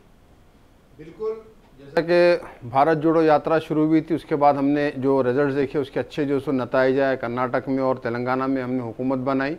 अब जैसे कि पार्लियामेंट इलेक्शन आ रहे हैं, भारत जोड़ो न्याय यात्रा जिसपे राहुल जी ने 6 गारंटीज़ की जो बात की है, उसी के मुद्दे को लेकर भाजपा ने भी हमारी अपनी गारंटी कुछ, उनका भी कुछ नारा लेकर निकले थे। तो बहरहाल कॉपी करने में भाजपा जो सो आगे रहती है हमेशा, और अगर कुछ ना हो तो पलटा के कांग्रेस के ऊपर डाल देती कि भाई 10-20 साल पहले तो उन्होंने ऐसा किया था, तो जब जवाब नहीं मिलता तो कांग्रेस के ऊपर डाल देते हैं। तो बहरहाल जो भारत जोड़ो न्याय यात्रा की बात है महिलाओं के लिए, जैसे अभी हमारे श्रीनिवासन जी कह रहे थे कि प्रधानमंत्री ने सबको जो सो मैसेज किया, जिस प्रधानमंत्री के पास महिलाओं पे अत्याचार ओलंपिक का आपने पूरा एपिसोड जिस तरीके से दिल्ली में हुआ उस पर देखा, और उस वक्त जो सो प्रधानमंत्री जी के लिए जो सो टाइम नहीं मिला कि उनसे बुलाकर बात कर लिया जाए, और आप कह रहे हैं कि जो सो वोट अपना व्हाट्सएप के ऊपर मैसेज करके जो सो अपने डेवलपमेंट बताना, तो पॉलिटिकल स्टंट जनता भी जानती है। अभी आपके ही चैनल के थ्रू हमने देखा कि जो जनता का जो मसला है, उनकी जो डिमांड थी या जिनका जो वो रहा वोट डालने का, वो बेरोजगारी रही है, कहीं ना कहीं महंगाई रही है, तो वो बता रहे हैं। और आप देख भी रहे हैं कि नौजवान यूथ और महिला बहुत अच्छे वोट डाल रही है। और कहीं जहाँ से न्याय यात्रा गुजरी हो या ना गुजरी हो, लेकिन राहुल गांधी ही एक ऐसे लीडर हैं जिन्होंने भारत को जोड़ने के लिए न्याय यात्रा हो या जो सो भारत जोड़ो यात्रा हो, जिस तरीके का माहौल पिछले 10 साल में बनाया गया, उससे आज देश को 2 हिस्सों में बांटने की जो भाजपा की कोशिश रही, उसको एक करने के लिए राहुल जी ने ये यात्रा निकाली थी, ना ही कोई पॉलिटिकल मैनेज के लिए, लेकिन क्योंकि उन्होंने जो आम जनता से मुलाकात की, जो पब्लिक का दर्द था उसको जानने की कोशिश की, और जनता ने भी उनको जो सो बहुत प्यार दिया है। और वो प्यार आने वाले जो अभी जो 6 हमारे जो वोट्स के जो सो बाकी हैं, 6 जो चरण जो बाकी हैं, उसमें अभी देखिए अल्हम्दुलिल्लाह यहाँ पर जो सो फर्स्ट फेज चल रहा है, और 6 फेज में भी जनता उनको भरपूर प्यार देगी और इंडिया अलायंस ज़रूर कामयाब होगी। बिल्कुल, इंडिया अलायंस जो कई जगह हमें तकरार भी देखने को मिली, खासकर अगर महाराष्ट्र की बात देखें, आखिर तक सीटों का मसला हल नहीं हो पाया। बिहार में भी फिलहाल तो हल हो गया, उत्तर प्रदेश में भी हमने इसी तरह देखा, आरएलडी भी आपसे अलग हो गई। क्या इसका भी असर पड़ेगा, जो तकरार हमको देखने को मिली इंडिया अलायंस में? देखिए, आज का जो ये जो इलेक्शन है, ये 2 इलेक्शन जो सो 2 पॉलिटिकल 2 ग्रुप्स के बीच में समझिए, इंडिया एनडीए। और जो लोग चाहते हैं कि मुल्क में डेवलपमेंट हो और मुल्क के अंदर तरक्की हो, क्योंकि पिछले 10 साल से जिस तरीके से बेरोज़गारी, महंगाई और ऐसे कई इश्यूज़ रहे, उसके बाद जनता को अगर जो सो चूज़ करने का मौका मिले तो या इंडिया अलायंस है उनके पास ऑप्शन, या फिर एनडीए है। हमारे भाई बादू से कह रहे थे कि जो सो कांग्रेस 200 सीट नहीं आएंगी बीआरएस के, तो मैं खैर उनकी बात का जवाब नहीं देना चाहूँगा, क्योंकि अभी फैसला जो सो जनता को करना है कि एक ऐसी सरकार चाहिए जो सरकार डेवलपमेंट की ओर लेके चले, या फिर ऐसी सरकार चाहिए जो देश को जो सो और नीचे की ओर ले जाए, जो हमने पिछले 10 साल में देखा है। तो कहीं ना कहीं जो सो इंडिया अलायंस में, क्योंकि बहुत सारे पॉलिटिकल पार्टीज से एक साथ जुड़कर आए हैं, सब एक सहमति, एक घर में एक सहमति नहीं होती है, तो यहाँ पर भी कहीं ना कहीं कुछ ना कुछ जो सो इश्यूज़ थे, लेकिन उन इश्यूज़ को सॉर्ट आउट कर अभी आप देख रहे हैं कि पहला चरण चल रहा है और पहले चरण का इलेक्शन आ गया, ऐसी जो सो चलेगा। और जो हमारे जो इंडिया अलायंस के बीच में जो छोटे छोटे जो इश्यूज़ हैं, उन इश्यूज़ को सॉर्ट आउट कर हम एकजुट होकर, इंडिया अलायंस एकजुट होकर देश को तरक्की की ओर ले जाएगा। कितनी सीटें लाएगी इंडिया अलायंस, कुछ आंकड़ा बता सकते हैं? देखिए, मैं 400 पार का नारा तो नहीं लगाऊंगा, लेकिन इस बार जो सो देश बदलाव चाह रहा है और बदलाव आएगा, और इंडिया अलायंस की जो मेजॉरिटी जितनी जरूरत इंडिया अलायंस को है, उम्मीद है वो बिल्कुल जो सो या मजबूत अपोजिशन रहे? नहीं, बिल्कुल हम उम्मीद करते हैं कि जनता की जो सो इच्छा है कि जनता जो सो इस बार सरकार बदले, तो इंडिया अलायंस ही जो सो इस बार जो सो सरकार बनाएगी, जो जनता की सरकार होगी। बिल्कुल। श्रीनिवास जी आपसे एक सवाल करना चाहूँगा कि बीजेपी लगातार ये कोशिश कर रही है कि मुस्लिम वोटरों को भी अपने साथ जोड़े। उत्तर प्रदेश में इस तरह की कई पहल की गई है, मस्जिदों से भी ऐलान कराया गया है, मदरसों से भी ऐलान कराया गया है, अरबी फ़ारसी में भी लोगों को अपील की जा रही है। तो क्या लगता है कि मुसलमानों को जोड़ने में बीजेपी कामयाब हो पाएगी? क्या कुछ ऐसे लुभावने वादे ये उनसे आपने किए हैं। 3 तलाक अगर छोड़ दिया जाए, जिनको लेकर आप सोच रहे हैं कि महिलाएं आपको वोट करेंगी 3 तलाक के इशू पर, तो क्या लगता है कुछ लुभावने वादे मुसलमानों के लिए हैं आपकी तरफ से? देखिए, लुभावने वादे का जो टर्म है मैं किसी के लिए भी यूज नहीं करूंगा। बगैर इसके तो आप कैंपेन ही नहीं कर सकते ना सर। फिलहाल बताइए।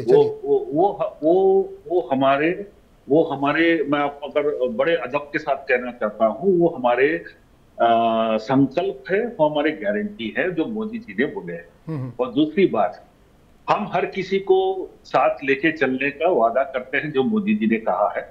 और खासकर पसमानंद जो कैटेगरी के मुस्लिम्स हैं, जो उनको जो ऊपर जो अपलिफ्टमेंट नहीं मिला आफ्टर फ्रीडम ऑफ इंडिया, हाँ, वो संकल्प लेते हैं। और मोदी जी ने हर जगह से बोला है कि उनको ऊपर उठाने का उनका इकोनॉमिक और पॉलिटिकल और सोशल पार्टिसिपेशन जो इंक्रीज करने का हमारा वादा है, वो हम जरूर करेंगे। And we consider them every caste, creed and religion as a part of our family. Not हम किसी को कैटेगराइज नहीं करते, किसी को ब्लॉक नहीं करते, किसी भी हमको एक लेबल डाल के नहीं करते। Yes, they are a part of us, India first, and they are over. बिल्कुल सिन्हा जी, आपने कहा कि जो पिछड़े वर्ग है मुसलमानों का, उसको बढ़ाने की कोशिश कर रहे हैं, लेकिन आप एक तरफ यहाँ पर देखें, जो बुनकर समाज है, जो पीतल बनाते हैं मुरादाबाद में, कैंची सनत है, ताला सनत है, चमड़ा सनत है, ये सब ऐसे रोज़गार हैं जिससे मुसलमान ज़्यादा जुड़े हुए हैं, लेकिन सब परेशान है, सबका बुरा हाल है। बुनकर महाराष्ट्र में आप देख लीजिए, भिवंडी देख लीजिए, मालेगांव देख लीजिए, बनारस देख लीजिए, मऊ देख लीजिए, सारे बुनकर परेशान हैं। इसी तरह कैंची की सनत थी, ताला सनत थी, सब लोग परेशान हैं। तो कहाँ जो पिछड़ा वर्ग है मुसलमानों का, वो भी तो परेशान दिख रहा है। देखिए, ये ग्राउंड रिपोर्ट हमारे पास भी है और हमारे माननीय लीडर्स जो बड़े स्तर पे बैठे हैं, और मुख्यमंत्री जी और प्रधानमंत्री जी को ये अवगत बहुत बड़ी कराएंगे एंड वो उसके लिए काम कर रहे हैं। और उसको आप रिजल्ट देखेंगे, क्योंकि देखिए, जहां तक एक चेंज होता है, एक डेवलपमेंट होती है, उसको धीरे धीरे आपको इफेक्ट दिखाई देगा। और मेरे हिसाब से जो जिस तरह से मार्केट्स बढ़ रहे हैं, जो मोदी जी ने एक नारा दिया है वोकल फॉर लोकल, और जो जिस तरह से भारत में ही नहीं है, अक्रॉस वर्ल्ड जो हमारे उत्तर प्रदेश के, महाराष्ट्र के जो कारीगर के जो ट्रेडिशनल जो वर्क्स है, उसका बहुत डिमांड बढ़ रहा है। और मैं समझता हूँ जब हमारे 3rd टर्म में जब हम आएंगे, इसका और जोरों शोरों से इसका मार्केटिंग होगा। मेरे हिसाब से इनका लाइफ में और एक टैंजिबल, जो कहते हैं इंटैंजिबल चेंज, वो देखेंगे जरूर। क्योंकि 10 साल में हमने पहले 5 साल फाउंडेशन किया है, अगले 5 साल में हमने उसको बिल्ड किया ब्रिजेस। हम तीसरा टर्म जो होगा, ये टेक ऑफ का टर्म है। और आप देखिएगा जरूर, not only Muslim, six Christian, Parsi, Jain, other minorities, ये हम एक साथ चलेंगे और एक भारत होगा, श्रेष्ठ भारत होगा। चलिए, हम भी यही उम्मीद करते हैं कि सबको साथ लेकर चलने की जो बात बीजेपी कर रही है, वाकई वो सबको साथ लेकर चले। फिलहाल वक्त हो चला एक छोटे से ब्रेक का। ब्रेक के बाद जब लौटेंगे तो सलाउद्दीन साहब आपके पास आएंगे। बीजेपी के कुछ लीडर ये लगातार कह रहे हैं कि अगर इस बार 400 पार वाला जो नारा है तो आइन बदलने की कोशिश की जाएगी। इस पर हम बात करेंगे। फिलहाल वक्त हो चला एक छोटे से ब्रेक का। ब्रेक के बाद फौरन हाजिर होते हैं।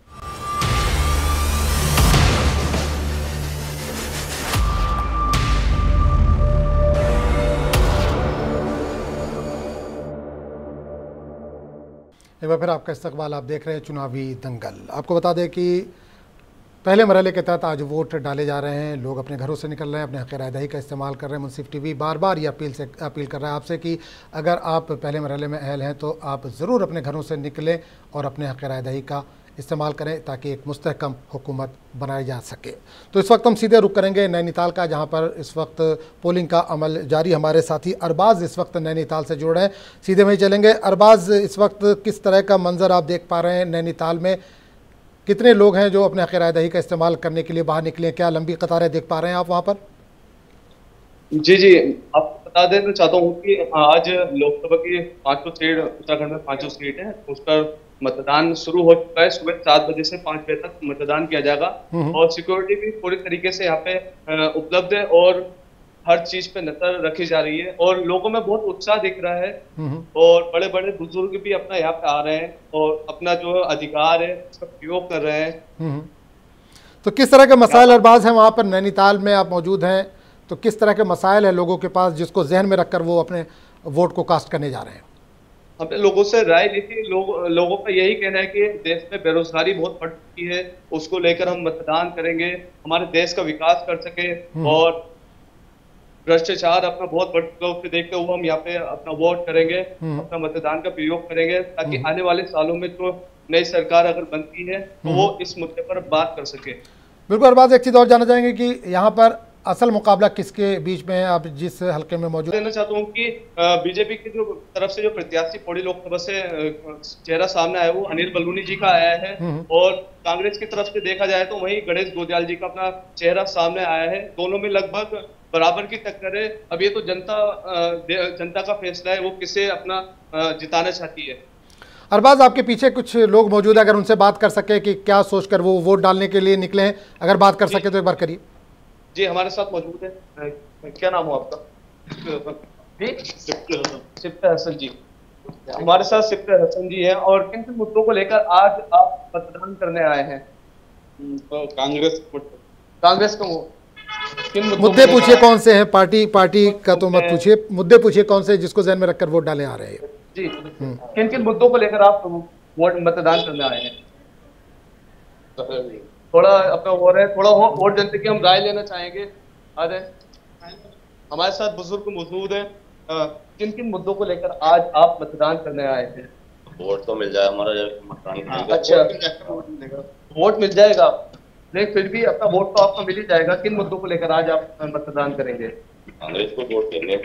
जी ज्यादातर जो लहर चल रही है यहाँ पे अभी तक जो देखा जा रहा है वो कांग्रेस की लहर अपना देखी जा रही है, क्योंकि गणेश गोदियाल जी अपना पौड़ी गांव के अपना रहने वाले, पौड़ी लोकसभा से पौड़ी क्षेत्र के रहने वाले हैं। अब दूसरी तरफ देखा जाए तो अनिल बलूनी जी को बताया जाता है कि वो दिल्ली में, ज्यादातर दिल्ली में अपना प्रवेश करते हैं, और ये भी माना जाता है कि उत्तराखंड को जो दिल्ली में पहचान दिलाई है, बहुत बड़ी पहचान, वो अनिल बलूनी जी को उसका श्रेय जो है जाता है।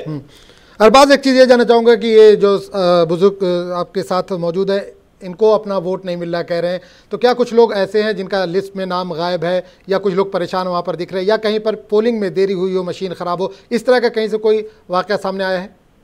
कल हमने रिव्यू किया था अपना पूरे रामनगर क्षेत्र का, तो अक्सर देखा गया है कि कई लोगों के वोटिंग लिस्ट में जो है नाम तक नहीं आ पाया अभी तक। अब वो लोग आकर सुबह यहाँ पे अपना लिस्ट में नाम देख रहे हैं, परेशान हो रहे हैं, लोगों को दिक्कतों का सामना उठाना पड़ रहा है लगातार। आप मेरे पीछे देख सकते हैं, लोगों में बहुत उत्साह भी दिख रहा है मतदान को लेकर, लेकिन एक तरफ अगर देखा जाए तो उनके लिस्ट में नाम ना आने के कारण उन्हें परेशानी का सामना भी करना पड़ रहा है। चलिए, बहुत बहुत शुक्रिया अरबाज नैनीताल से। इस तमाम जानकारी के लिए आप बराबर नज़र बनाए रखें, आपके पास दोबारा लौटेंगे और जाने की कोशिश करेंगे कि कितने फ़ीसद वहाँ पर पोलिंग हुई, क्योंकि अभी तो बहुत ज़्यादा नहीं हुआ है, तो इसलिए अभी परसेंटेज शायद नहीं आ पाया होगा उतना, लेकिन कोशिश करेंगे कि थोड़ी देर के बाद आपके पास दोबारा आए और आपसे बात करेंगे। तो देवबंद में भी आज पोलिंग हो रही है। हमारे साथी ने वहाँ पर कुछ लोगों से बात की है कि किस तरह के मसाइल है लोगों के पास वहाँ के। आइए आपको दिखाते हैं। पहले चरण की वोटिंग शुरू हो चुकी है। आपको बता दें कि आज हम देवबंद के HEV इंटर कॉलेज में हैं और यहां आप देख सकते हैं किस तरह से कतारें लगी हुई हैं। आप देख सकते हैं कि वोटर वोट डालने के लिए लाइनों में लग चुका है और हम इनसे भी जानते हैं कि किन मुद्दों को लेकर ये चुनाव वोट करने जा रहे हैं इस 2024 के चुनाव के लिए। क्या नाम है आपका? क्या नाम है? खलील अहमद। खलील अहमद, किन मुद्दों को लेकर वोट करने जा रहे हैं? यही काम वाम ठीक ठाक हो सब, और क्या। कोई मुद्दा नहीं? विकास के लिए नहीं कोई मुद्दा नहीं है। क्या नाम है आपका? फूल मियाँ। फूल मियाँ, किन मुद्दों को लेकर आप वोट करने जा रहे हैं? जी, हम जो वोट करने के लिए आए हैं, ये वोट अपना अधिकार होता है, हर किसी व्यक्ति का अपना वोट अपना अधिकार है। ये है कि पहले भी सरकारें देखी, अब भी सरकारें देख रहे हैं। पहली सरकारों में क्या देखा, अब की में क्या देखा, तो बदलाव नजर आया, तो इसलिए उसी मुद्दे पे वोट गिरने के लिए आए हैं। इंशाअल्लाह देखते हैं मुद्दे कामयाब होंगे। क्या नाम है? सत्यपाल शर्मा। सत्यपाल जी, किन मुद्दों को लेकर आप वोट करने जा रहे हैं? भाई यही देश में शांति सुरक्षा, ये सबसे बड़ा मुद्दा है। भ्रष्टाचार, अच्छा शासन चल रहा, उसी के हिसाब से वोट। अभी एक चंदे का मुद्दा आया, चंदा जो लिया गया, पार्टियों ने चंदा लिया, भ्रष्टाचार के खिलाफ हैं, तो वो भी एक मुद्दा भ्रष्टाचार। ये तो राजनीतिक हैं, ये तो चलते रहे, एक दूसरे पर भ्रष्टाचार ये लगाते रहे। ये कोई मुद्दा नहीं है, चलते रहे। ये कोई मुद्दा नहीं है। जो चंदा पार्टियों ने लिया है उसको लेकर जो लोग कह रहे हैं कि ये कोई मुद्दा नहीं है, लेकिन भ्रष्टाचार के खिलाफ वोट करने के लिए यहाँ लोग आए हैं। कैमरामैन फिरोज अहमद के साथ तस्लीम अहमद, मुंसिफ टीवी, देवबंद। तो पहले मरहले के तहत वोट डाले जा रहे हैं, लोगों की राय भी सामने आ रही है, लोग अपने घरों से निकल रहे हैं, अपने हक़ रायदही का इस्तेमाल कर रहे हैं। ब्रेक में जाने से पहले हम लगातार अपने मेहमानों से बात कर रहे थे। लोधी साहब, आपसे जानना चाहूँगा कि बीजेपी की तरफ से कुछ लीडर हैं, उनका ये कहना है कि 400 पार होते ही आइन को तब्दील करने की कोशिश करेंगे, आइन तब्दील करेंगे। हालांकि जो बीजेपी के बड़े लीडर हैं, अभी उन्होंने इस पर जिक्र नहीं किया, लेकिन बीजेपी की कोशिश होती है पहले छोटे जो लीडर होते हैं उनसे एक शोषा छोड़ दिया जाए, उसके बाद उस पर कार्रवाई होती है। तो क्या लगता है कि अगर बीजेपी इस बार आती है, 400 पार करती है, तो वाकई आइन को तब्दील किया जा सकता है? क्या तब्दीली हो सकती है? देखिए, बीजेपी भारतीय जनता पार्टी के कुछ लीडर्स ये बात कहे हैं कि हम अगर 370 पार हमारे को इंडिविजुअली आ जाए और तो हम दस्तूर को बदल सकते हैं। तो ये हिंदुस्तान की आवाम है, काफ़ी स्ट्रगल करके अंग्रेज़ों से ये मुल्क को आज़ाद करे सो है, लाठी डंडे गोली खाए शहीद हुए।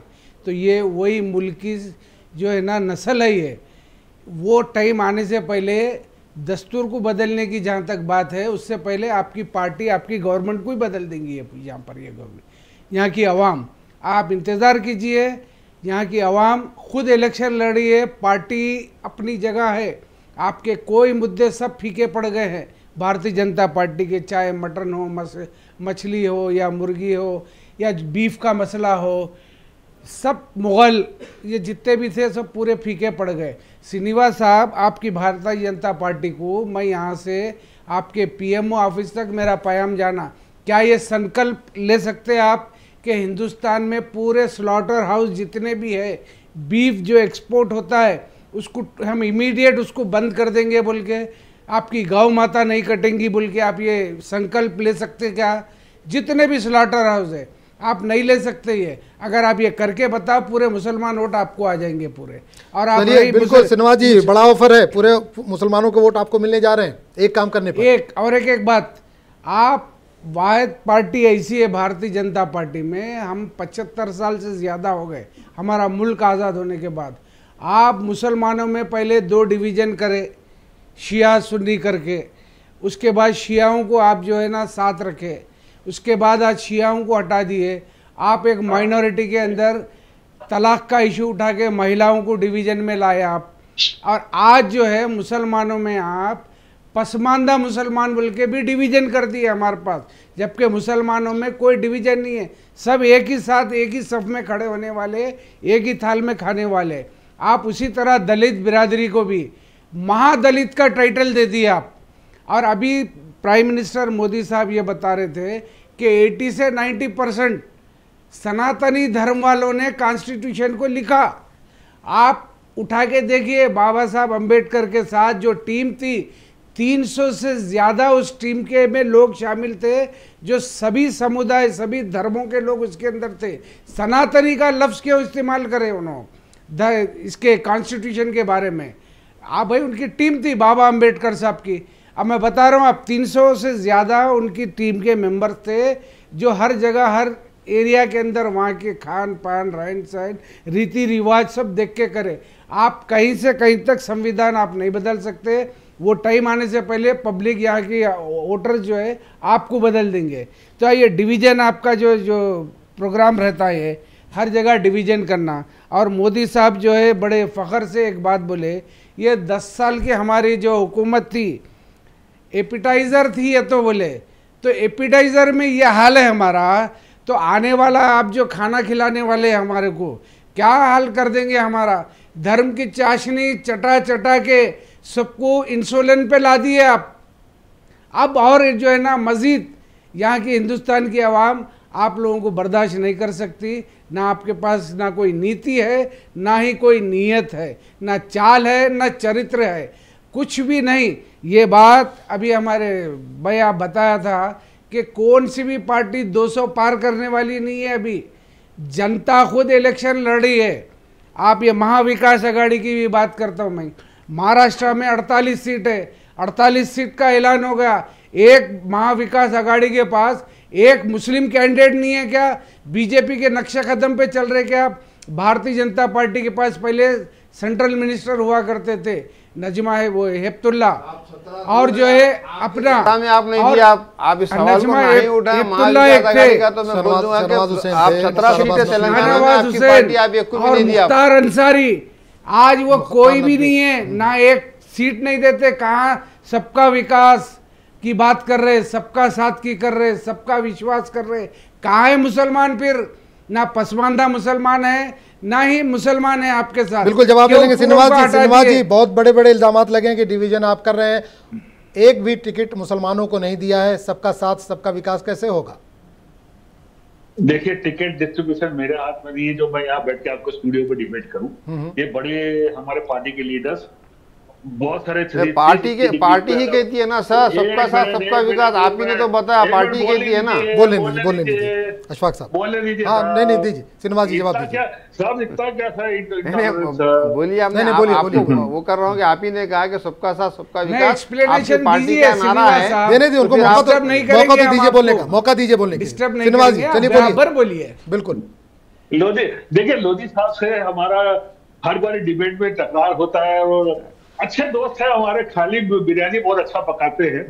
पकाते भी है, खिलाते भी हैं। तो यही माहौल एक बना दीजिए ना कि बिरयानी लोधी साहब बनाए और आप खाएं, ऐसे ही माहौल बना दीजिए।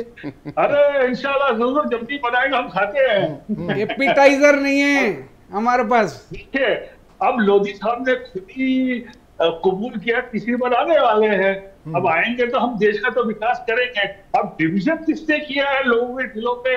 अब मैं हिस्ट्री में जाऊंगा तो बोलेंगे भाई नहीं, हिस्ट्री में मत जाइए। अभी 10 साल से ही, पिछले 10 साल का ही रिकॉर्ड, 10 इयर्स की रिपोर्ट दीजिए। 10 साल का ही रिकॉर्ड बताइए। ये देखिए, अगर आप सवाल ऐसे उठाते हैं तो मेरे को उसकी जड़ तक जाना पड़ेगा। अब मैं जड़ तक जाऊंगा आपको बुरा लगता है। ये अच्छी बात है। आप इसमें बताइए ना सर, मसला ये है कि 10 साल पहले मुस्लिम उम्मीदवार अगर आप हिस्ट्री में जाना चाह रहे हैं 10 साल पहले मुल्क पे कितना कर्जा था, अब कितना कर्जा है, फिर इसका भी जवाब देना पड़ेगा। लोकसभा मेंबर है, आप इतने बताइए मुल्क पे अभी कितना कर्जा चढ़ गया पिछले 10 सालों में, उसका भी जवाब देना पड़ जाएगा आपको। देखिए उम्मीदवारों के डिस्ट्रीब्यूशन में, टिकट के डिस्ट्रीब्यूशन में, उनके सिलेक्शन में एक सेंट्रल पार्टी कमेटी बैठती है, वो डिसाइड करते हैं। मशवरे आपसे भी लिए जाते हैं ना, जो कार्यकर्ता हैं, जो ग्राउंड लेवल के वर्कर हैं, उनसे भी मशवरे लिए जाते हैं। पार्टी की आइडियोलॉजी पे ही बात करना है आपको। डिसीजन ऊपर वाले लेते हैं, उनका डिसीजन। आप ये मैसेज पहुंचा उनको साहब। देखिए साहब, ये पार्टी के डिसीजन स्टूडियो में बैठ के नहीं बात की जाती साहब, उनको तक छोड़ देते हैं साहब, छोड़िए ना। चाहे सुबह सुबह तकलीफ ले रहे हैं इसमें। चलिए, एक और भी इल्जाम है कि आप चाशनी खिला रहे हैं, चाशनी बांट रहे हैं। चाशनी से दो मतलब निकलता है, एक तो लोगों का मुंह मीठा कर रहे हैं, दूसरे आप शुगर बढ़ा रहे हैं। तो कौन सा वाला काम कर रहे हैं? सर देखिए, हम ना किसी का शुगर बढ़ाने के उसमें जिस तरह से आपका जा रहा है, अब लोग अपना खुद ही शुगर बढ़ाने के चक्कर में, तो सर हम क्या कर सकते हैं सर? बात भी बताइए, आपका सवाल कहाँ जा रहा है तो समझ में आ रहा है। चलिए, बिल्कुल आपके पास दोबारा आएंगे श्रीनिवास जी। अब कांग्रेस एक अशफाक साहब से एक सवाल कर लेते हैं मगरबी बंगाल को लेकर। मगरबी बंगाल में आपका इत्तेहाद ममता से नहीं हो पाया, 42 सीटें हैं, 3 सीटों पर आज वहाँ पर चुनाव हो रहा है। कूच बिहार में हो रहा है, अलीपुरद्वार में हो रहा है और जलपाईगुड़ी में वहाँ पर इस वक्त चुनाव चल रहा है। तो क्या लगता है अगर ममता बनर्जी से आपका इत्तेहाद हो जाता, कुछ जो शर्तें थी मान लेते, तो कुछ फ़ायदा हो सकता था कांग्रेस को, या अलग आप जो लड़ रहे हैं उससे फ़ायदा होगा आपको? देखिए, जहाँ तक वेस्ट बंगाल और ममता जी की बात है, हमने कोशिश की थी, वो साथ आई भी थी इंडिया अलायंस के साथ। बाद में चंद बातों के ऊपर, उनके जो डिसीजन है उसके ऊपर बात सेट नहीं हो पाई और वहाँ पर अलायंस नहीं भी है। लेकिन हमारा अलायंस करने का मेन जो मकसद ये था कि भाई सब जितने जो पॉलिटिकल पार्टी थे वोट का डिवीजन ना हो, और कहीं ना कहीं जो सो जिस तरीके की राजनीति आज हो रही है उसको ख़त्म करके हम वोट डिवाइड ना करें और एक तरफा जो सो एक अलायंस जैसा इंडिया अलायंस बनाएगा उसके तरफ वोट टर्नआउट हो। वहाँ पर कुछ ना कुछ जो सो कुछ मुद्दों को लेकर ममता जी से कांग्रेस पार्टी की जो वहाँ की जो यूनिट है उनसे जो सो अंडरस्टैंडिंग नहीं हो पाई, उसकी वजह से शायद जो सो वहाँ हमने गठबंधन नहीं कर पाया। लेकिन इसका ये मतलब नहीं है कि मतलब कांग्रेस के जो कैंडिडेट ठहरेंगे उनको वोट नहीं मिलेंगे या जो डिवीजन होगा वहाँ पर बीजेपी के जो प्रेजेंट पोजीशन है वो काफ़ी खस्ता हालत में, जबकि हालांकि लास्ट टाइम उन्होंने काफ़ी सीटें जीती थी पार्लियामेंट की, लेकिन इस बार जो जनता जानती है कि किसको वोट देना है, क्या हमारा मुद्दा है। अभी हम आपके चैनल के थ्रू ही देख रहे हैं कि जनता का जो मेन मुद्दा है वो बेरोजगारी है। नहीं, नाराजगी वहाँ पर मगरबी बंगाल में ममता बनर्जी की इसलिए भी दिखती है क्योंकि जो आपका बंगाल का सदर है उनके खिलाफ यूसुफ पठान को भी ठहराया है जी। देखिए तो जाहिर सी बात है वहाँ पर वोट बटेगा, उसमें फ़ायदा किसी तीसरे को होगा। नहीं, देखिए जनता, मैंने जैसे आपको कहा है कि आज जनता ने मन बना लिया है देश भर में कि किसको वोट करना है, तो चाहे हम अलायंस में जाएं या जहां पर हमारे और जो दूसरे जो पॉलिटिकल पार्टीज़ के बीच में जो अंडरस्टैंडिंग है वो अंडरस्टैंडिंग को लेकर, जैसा उत्तर प्रदेश में चल रही है, बिहार में जहां पर है हो रही है, कहीं वेस्ट बंगाल में अगर जो नहीं भी हो पा रही है, तो लेकिन जनता जो है वो जनता ने मन बनाया है कि इस बार किसको वोट देना है। कांग्रेस पार्टी की कोशिश ये कर रही है कि अच्छे से अच्छे कैंडिडेट्स को वहाँ पर दिया जाए। कैंडिडेटों को लेकर ही शायद कुछ ना कुछ जो बात हुई थी जिसमें जो सो एग्री नहीं हुआ गया कि भाई इतने सीट शेयर करेंगे या इतने कैंडिडेट जो सो देंगे, तो वहाँ पर आकर वेस्ट बंगाल में थोड़ी सी जो सो मिसअंडरस्टैंडिंग है। लेकिन हो सकता है कि इलेक्शन के बाद अगर जब हमारी इंडिया अलायंस अगर हुकूमत बनाने के लिए जो सो ममता जी भी आगे बढ़कर आएंगे, अगर ज़रूरत पड़ी तो वो हमारा सपोर्ट करेंगे ज़रूर। श्रीनिवास जी, बंगाल को लेकर क्या कहेंगे? बीजेपी पूरी कोशिश में इस बार वहाँ पर सीटें और बढ़ें, पहले भी आप अच्छी खासी सीटें वहाँ पर ला चुके हैं, इस बार पूरी कोशिश है। पीएम ने बहुत दौरे किए, बड़े बड़े लीडर आपके वहाँ पर दौरे कर रहे हैं, कैंप कर रहे हैं, क्या उम्मीद लगाई जा रही है कि बंगाल में अच्छे नतीजे देखने को आपको मिलेंगे?